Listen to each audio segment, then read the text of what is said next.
আসসালামু আলাইকুম ওয়া রাহমাতুল্লাহি ওয়া বারাকাতুহু। নাহমাদুহু ওয়া নুসাল্লি আলা রাসূলিহিল কারীম। আম্মা বা'দু ফাআউযু বিল্লাহি মিনাশ শাইতানির রাজীম। বিসমিল্লাহির রাহমানির রহিম।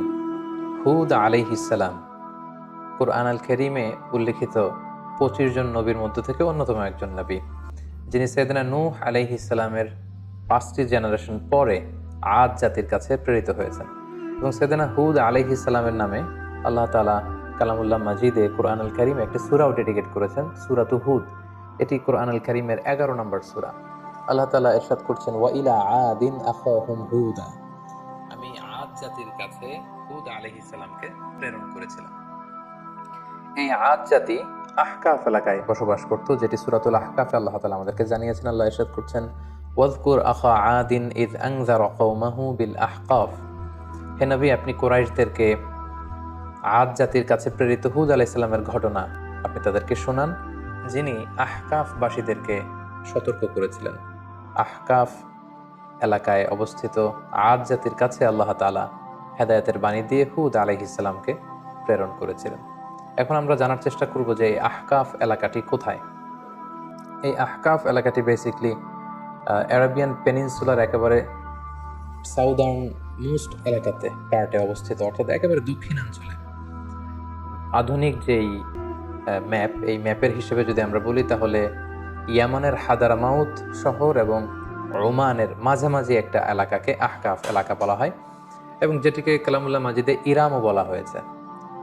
আধুনিক যারা প্রত্নতত্ত্ববিদ, মডার্ন যারা আর্কিওলজিস্ট, তাদের মতে নিউলি ডিসকভার্ড উবার সিটি বলে একটি সিটি আছে। এই সিটিটাই হচ্ছে বেসিকলি আদ জাতির ক্যাপিটাল ছিল, যেটাকে কোরআনে ইরাম বলা হয়েছে। ইরামা যাতিল ইমাদ। তারা অনেক উঁচু উঁচু প্রাসাদ বানাতো, লাফটি টাওয়ার্স তারা বানাতো তাদের এলাকাতে। সাইয়েদনা হুদ আলাইহিস সালাম তিনি ছিলেন ৫ জন আরাবিয়ান প্রফেটের একজন, অর্থাৎ আরবি ভাষাভাষী ৫ জন ২৫ জন নবীর মধ্য থেকে ৫ জন নবী ছিল যারা আরাবিয়ান প্রফেট ছিলেন, আরবি ভাষায় কথা বলতেন। হুদ আলাইহিস সালাম তার মধ্যে অন্যতম। সে ৫ জন নবী হচ্ছেন হুদ আলাইহিস সালাম, সালেহ আলাইহিস সালাম, ইসমাঈল আলাইহিস সালাম, শুআয়ব আলাইহিস সালাম এবং মুহাম্মদ রাসূলুল্লাহ সাল্লাল্লাহু আলাইহি ওয়াসাল্লাম। এই ৫ জনই আরবি ভাষায় কথা বলতেন। এবার আমরা জানবার চেষ্টা করব যে আদ জাতির কিছু ফিচার্স, তাদের ক্যারেক্টারিস্টিক্স কেমন ছিল, তাদের স্বভাব, তাদের অভ্যেস, তাদের গুণাবলী কেমন ছিল। আমরা কালামুল্লাহ মাজিদ থেকে জানতে পারি যে তারা ছিল শাদীদুল বাতশ, খুব শক্তিশালী, খুব মাইটি একটা নেশন ছিল আদ জাতি। এবং তারা ছিল মুত্রিফুন ওয়া আগনিয়া, অত্যন্ত ধনী, বিলাসী যাপনের অধিকারী তারা ছিল। তাদের আন্ডারে অনেক বাগান ছিল, তাদের এলাকায় অনেক ঝর্ণা ছিল, পশু সম্পদ দিয়ে আল্লাহ তাআলা, কৃষিজ সম্পদ দিয়ে আল্লাহ তাআলা তাদেরকে সমৃদ্ধ করেছিলেন। এবং তাদের বিল্ডিংগুলো ছিল অনেক উঁচু উঁচু, বিনা উহুম শামিখুন ওয়া আলিন, অনেক উঁচু টাওয়ার তারা বানাতে পারত, এবং তারা মূর্তি পূজা করত। এই হচ্ছে ইন জেনারেল আদ জাতির কিছু বৈশিষ্ট্যের কথা আমরা কোরআন সুন্নাহ থেকে পাই। আমরা যদি সরাসরি কালামুল্লাহ মাজিদের দিকে তাকাই, তাহলে দেখব যে কালামুল্লাহ মাজিদ আমাদেরকে বলেছে তারা উঁচু স্থাপনা নির্মাণে খুব পারদর্শী ছিল। এবং সাইয়েদনা নূহ আলাইহিস সালামের কওমের পরেই আল্লাহ তাআলা আদ জাতিকে এই পৃথিবীতে স্থলাভিষিক্ত করেছেন। আল্লাহ তাআলা ইরশাদ করেছেন, ইয জাআলাকুম খুলাফা মিন বা'দি কওমি নূহ ওয়া যাদাকুম ফিল খালকি বাসতা। তোমাদেরকে আল্লাহ তাআলা নূহ আলাইহিস সালামের কওমের পরে পৃথিবীতে স্থলাভিষিক্ত করেছেন, এবং ওয়া যাদাকুম ফিল খালকি বাসতা, তোমাদেরকে আল্লাহ ফিজিক্যালি ওয়েল বিল্ড করেছেন, অর্থাৎ খুব সুঠাম দেহের অধিকারী ছিল আদ জাতির লোকজন। আদ নেশনের লোকজন অত্যন্ত শক্তিশালী, সুঠাম দেহের অধিকারী ছিল। এবং সূরা শুআরাতে আল্লাহ তাআলা আদ জাতির ব্যাপারে বলছেন যে আতাবিনুনা বিকুল্লি রিইন আয়াতান তা'বাসুন, তোমরা কেন প্রতিটি রোড ক্রসিং এ বা প্রতিটি উঁচু জায়গায় কেন তোমরা বড় বড় লাফটি টাওয়ার্স, অনেক উঁচু উঁচু টাওয়ার তোমরা কেন বানাচ্ছ?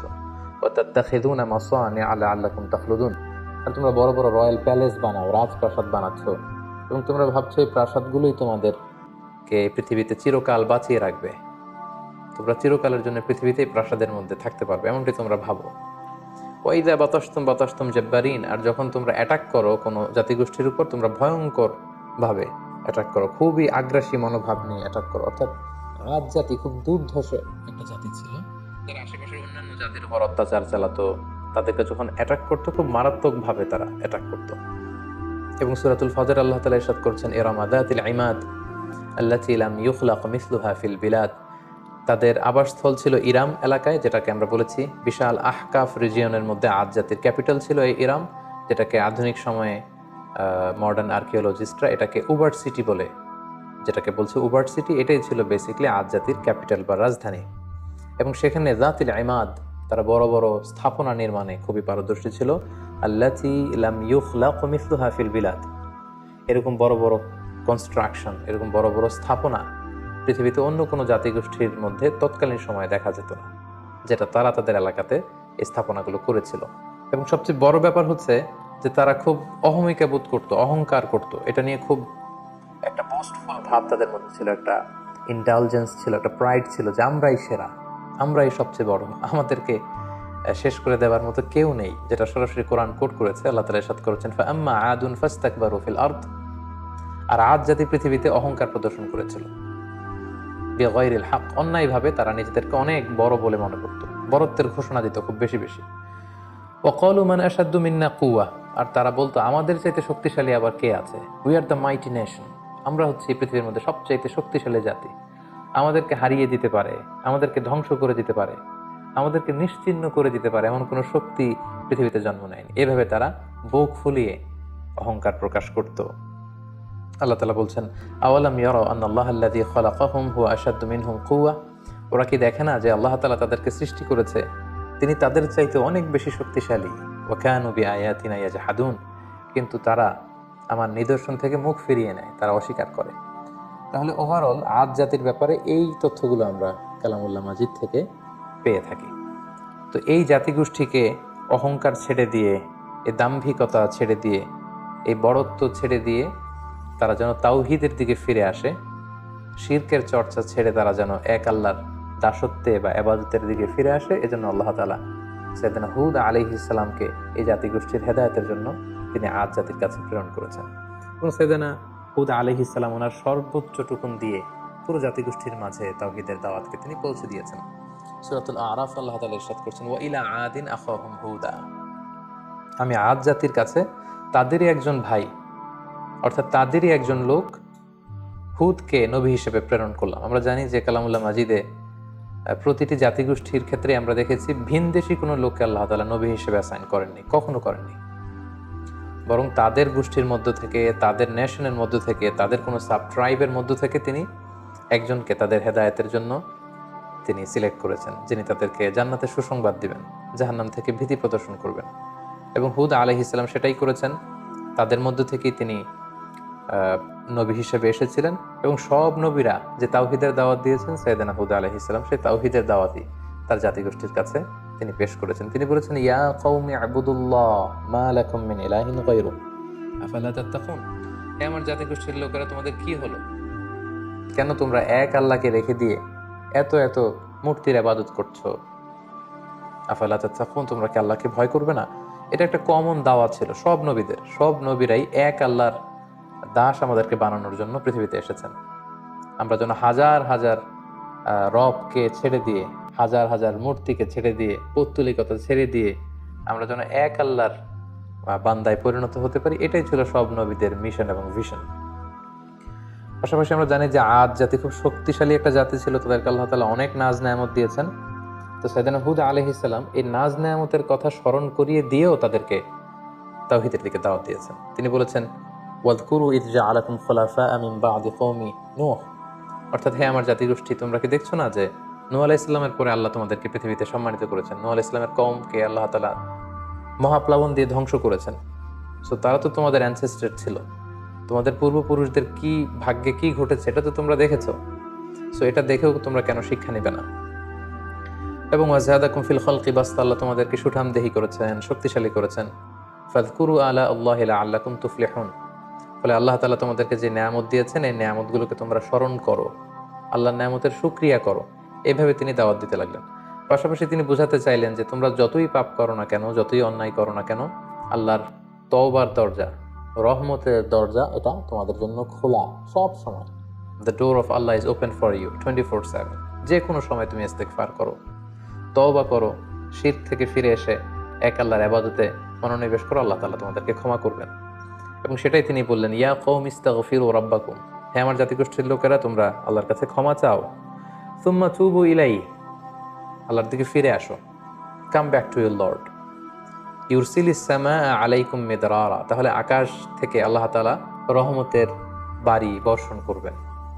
ওয়ায়াজিদুকুম কুওয়াতান ইলা কুওয়াতিকুম, এখন যে শক্তিমত্তা আছে এটাকে আল্লাহ আরো বাড়িয়ে দিবেন, আরো শক্তিশালী জাতিতে তোমরা রূপান্তরিত হবে। ওয়ালা তাতাওয়াল্লাউ মুজরিমিন, আর তোমরা অবাধ্যতা করে পাপাচারিতায় মগ্ন হয়ে মুখ ফিরিয়ে নিও না। সাইয়েদনা হুদ আলাইহিস সালাম এভাবে তিনি জাতিগোষ্ঠীর হেদায়েতের জন্য দাওয়াত দিতে লাগলেন, তাওহীদের বাণী তিনি শোনাতে লাগলেন। কিন্তু আমরা জানি যে বেশিরভাগ নবী তাদের এলাকাতে খুব বেশি ওয়েলকাম তাদেরকে জানানো হয়নি, বরং তাদের দাওয়াতকে প্রত্যাখ্যান করা হয়েছে। এবং আদ জাতির ক্ষেত্রেও ঠিক এটাই ঘটেছে। তাদের রেসপন্স কেমন ছিল এই দাওয়ার পরে আমরা সেটা যদি দেখি, তাহলে কালামুল্লাহ মাজিদ আমাদেরকে বলছে তাদের রেসপন্স ছিল এরকম: ক্বালু ইয়া হুদু মা জি'তানা বিবাইয়িনা, হে হুদ, তুমি যে নবী কি প্রমাণ আছে, আমাদের তো বিশ্বাস হয় না। ওমা নাহনু বিতারিকি আলিহাতিনা আন কওলিক, তোমার এই কথায় তো আমরা আমাদের বাপ দাদা রেখে যাওয়া মূর্তিগুলোকে ছেড়ে দিতে পারি না। তুমি কি বলতে চাচ্ছ যে আমাদের পূর্বপুরুষরা ভুল করে গিয়েছে? আমরা তো এগুলো ছেড়ে আসতে পারি না। ওমা নাহনু লাকা বিমুমিনিন, তোমার কথায় আমরা বিশ্বাস করি না। তারা আরো বলতো ক্বালু আজি'তানা লিতাফিকানা আন আলিহাতিনা, হে হুদ, তুমি কি আমাদের ইলাহ বা উপাস্যদের থেকে আমাদের মুখকে ফিরিয়ে নিতে চাচ্ছ, সরিয়ে দিতে চাচ্ছ? আর তুমি বলছো যে আমরা যদি মূর্তির পূজা ছেড়ে না দিই তাহলে আযাব আসবে। ফাআতিনা বিমা তাঈদুনা ইন কুনতা মিনাস সাদিকিন, তাহলে আযাব নিয়ে আসো, দেখাও, দেখি তোমার সাধ্যে কতটুকু কুলায়, তুমি কত বড় শক্তিশালী হয়েছো, তোমার আল্লাহর ক্ষমতা কতটুকু আমাদেরকে পারলে দেখাও। তুমি যে আযাবের কথা বলছো সে আযাব আমাদেরকে চাক্ষুষ দেখাও, যদি তুমি সত্যবাদী হয়ে থাকো। এভাবে সাইয়েদনা হুদ আলাইহিস সালামের দাওয়াতি কথাকে, আহ্বানকে তারা প্রত্যাখ্যান করে তুচ্ছ তাচ্ছিল্যের সাথে ওনাকে পুরো আদ জাতি তারা রিজেক্ট করলো। সাইয়েদনা হুদ আলাইহিস সালাম শেষবারের মতো তাদেরকে ওয়ার্নিং করলেন এবং বললেন যে এক আল্লাহর ইবাদত যদি তোমরা মেনে না নাও তাহলে তোমাদের উপর ভয়ঙ্কর শাস্তি আসবে, ভয়ঙ্কর শাস্তি। মেঘমালা দিয়ে, প্রচন্ড বাতাস দিয়ে আল্লাহ তোমাদেরকে ধ্বংস করে দিবেন। তারা বললেন যে ফাতিনা বিমা তাঈদুনা ইন কুনতুম মিনাস সাদিকিন, তাহলে দেখাও, সে শাস্তি যদি আসার হয়ে থাকে তাহলে নিয়ে আসো, দেখি কতটুকু শাস্তি আসতে পারে। অতঃপর আল্লাহ তাআলা সাইয়েদনা হুদ আলাইহিস সালামকে বললেন, এই জাতিগোষ্ঠীর উপর অচিরেই আমি শাস্তি পাঠাবো। আল্লাহ তাআলা ইরশাদ করছেন, ফালাম্মা রাআউহু আরিদান মুস্তাকবিলা আওদিয়াতিহিম ক্বালু হাযা আরিদুম মুমতিরুনা, হঠাৎ দেখা গেল পুরো আদ জাতির ওই এরিয়াতে, দ্য এন্টায়ার ভ্যাসিনিটিতে চারদিকে শুধু মেঘ আর মেঘ, মেঘমালা, একেবারে ক্লাউডি একটা সিচুয়েশন। এবং এরকম মেঘমালা তারা কখনো জমা হতে দেখেনি তাদের আকাশে, এবং সেটা দেখে তারা তো মহা খুশি। কারণ এই মরু এলাকাতে যখন মেঘমালা আকাশে উড়ে বেড়ায় এবং সেগুলো যখন ঘনীভূত হয়, বৃষ্টি হয়, এটা তাদের জন্য kind of mercy and blessings, এটা রহমত। কারণ এতে করে তাদের জমিন উর্বর হবে, এতে করে তাদের পশুগুলোর ওট, তারপর মেষ, ভেড়া, এগুলোর খাবারের যোগান হবে, গাছপালাগুলো সবুজ তৃণলতায় ভরপুর হয়ে যাবে পুরো এলাকা। তারা এই মেঘমালা দেখে মহা খুশি। তারা এই মেঘমালা দেখে সবাই আনন্দ উৎসবের জন্য ঘর থেকে বের হয়ে আসলো এবং তারা বললো, হ্যাঁ আর যে মুমতিরুনা, এটা তো চমৎকার মেঘমালা, এই মেঘ থেকে বৃষ্টি হবে আর রহমের বৃষ্টিতে ভিজবে জমিন, আমাদের পুরো জমিন উর্বর হয়ে উঠবে। আল্লাহ তাআলা বললেন, বাল হুয়া মাস্তাআজালতুম বিহি, এটা রহমতের বৃষ্টি নয়, তোমরা যে আযাব চেয়েছিলে যে হে হুদ তুমি পারলে নিয়ে আসো, দেখাও, এটা সে আযাবের একটা নিশানা। আমি প্রচন্ড বাতাস দিয়ে তোমাদের ধ্বংস করব। রিহুন ফিহা আযাবুন আলিম, অচিরেই এমন বাতাস বইবে যাতে তোমাদের ধ্বংস রয়েছে।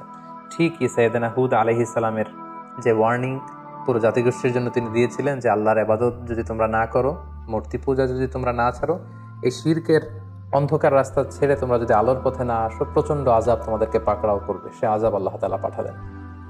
আল্লাহ তাআলা সূরা হাক্কাতে বলছেন,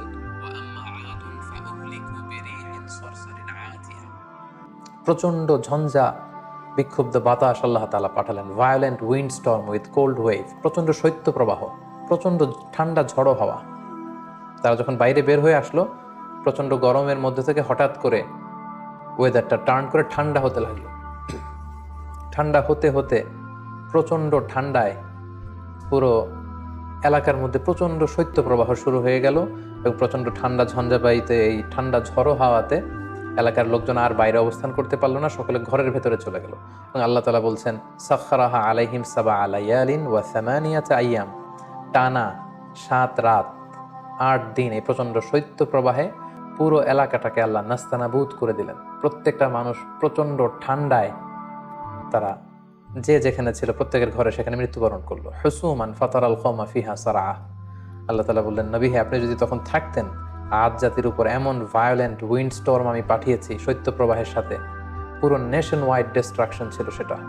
আপনি থাকলে দেখতে পেতেন যে ফাতারাল কওমা, পুরো জাতিটা একসাথে, ফিহা সারআ, ভূলুণ্ঠিত হয়ে জমিনে উপর হয়ে পড়েছিল, চিৎপটাং হয়ে পড়েছিল।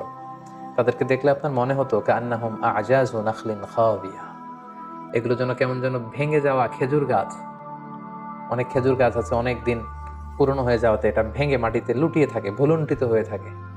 পুরো আদ জাতির নসিবে আমি এটাই রেখে দিয়েছিলাম। প্রচন্ড ঠান্ডা বাতাসে, প্রচন্ড ঝড়ো হাওয়া দিয়ে, শৈত্য প্রবাহের মধ্য দিয়ে, রিহিন সারসার, ঝঞ্ঝা বিক্ষুব্ধ বাতাস দিয়ে আমি এই জাতিটাকে ধ্বংস করে দিয়েছি। এবং আপনি দেখলে বুঝতে পারবেন না পুরো এলাকাটার এমন ভয়ঙ্কর অবস্থা আমি আল্লাহ তাআলা করে দিয়েছি। আপনি দেখলে বুঝতেই পারবেন না যে এখানে এরকম মাইটি নেশন, এরকম শক্তিশালী একটা জাতি এখানে ছিল। এটা দেখে বোঝারই উপায় নেই।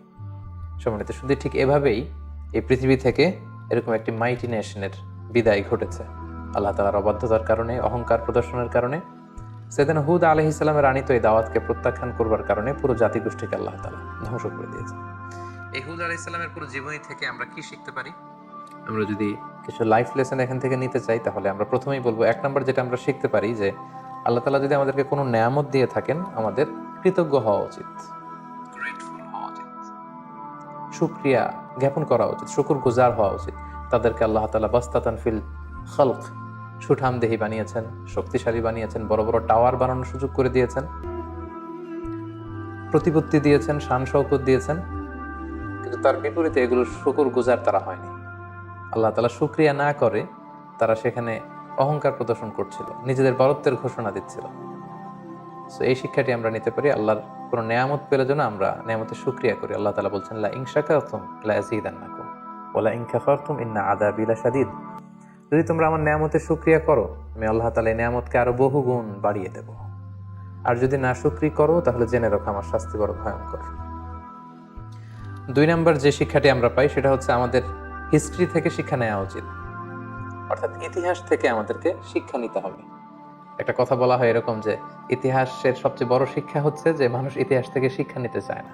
কারণ আমরা কালামুল্লাহ মাজিদের আয়াত থেকে আমরা জানতে পেরেছি ইমিডিয়েটলি আফটার কওমে নূহ তারা পৃথিবীতে এসেছিল। আদ জাতিকে আল্লাহ তাআলা নূহ আলাইহিস সালামের কওমের পরেই মহাপ্লাবন দিয়ে যখন পুরো নূহ আলাইহিস সালামের মুশরিক কওমকে আল্লাহ ধ্বংস করেছেন, তারপরে আদ জাতি এসেছিল।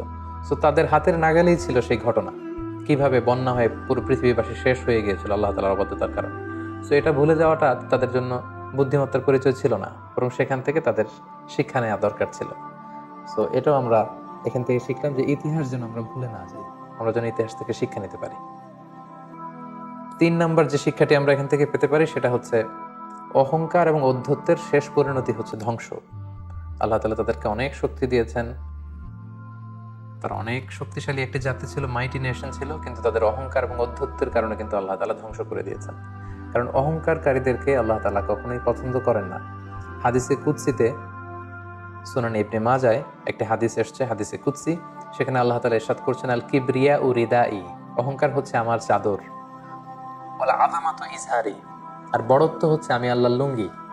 ফামান নাযাআনি ওয়াহিদাম মিনহুমা আলকাইতুহু ফিন-নার ওয়ালা উবালি, যে আমার এই চাদর ধরে টান দেয়, অর্থাৎ যে অহংকার করতে চায়, যে নিজেকে নিজের বরত্বের ঘোষণা দিতে চায়, সে কেমন যেন আমার চাদর, আমার লুঙ্গি ধরে সে টান দিচ্ছে। সো যে আমার অহংকারের এই চাদর ধরে টান দেয়, তাকে আমি জাহান্নামে নিক্ষেপ করবো। ওয়ালা উবালি, আই ডোন্ট কেয়ার। আল্লাহ বলেন তাদের দিকে আমি ভ্রুক্ষেপ করবো না। সো আমরা যেন আল্লাহর দেয়া নেয়ামতের শুকরগুজার হতে পারি, আমরা যেন ইতিহাস থেকে শিক্ষা নিতে পারি, এবং সব সময়ের জন্য আমরা যেন অহংকার এবং ঔদ্ধত্যকে পরিহার করে বিনয়ী বান্দা হতে পারি। আল্লাহ তাআলা আমাদের সবাইকে কথাগুলো বুঝার ও আমল করার তৌফিক দান করুক। হাযা মা ইনদি ওয়াল ইলমু ইনদাল্লাহ, আলাইহি তাওয়াক্কালতু ওয়া ইলাইহি উনীব। ওয়াসসালামু আলাইকুম ওয়া রাহমাতুল্লাহি ওয়া বারাকাতুহু।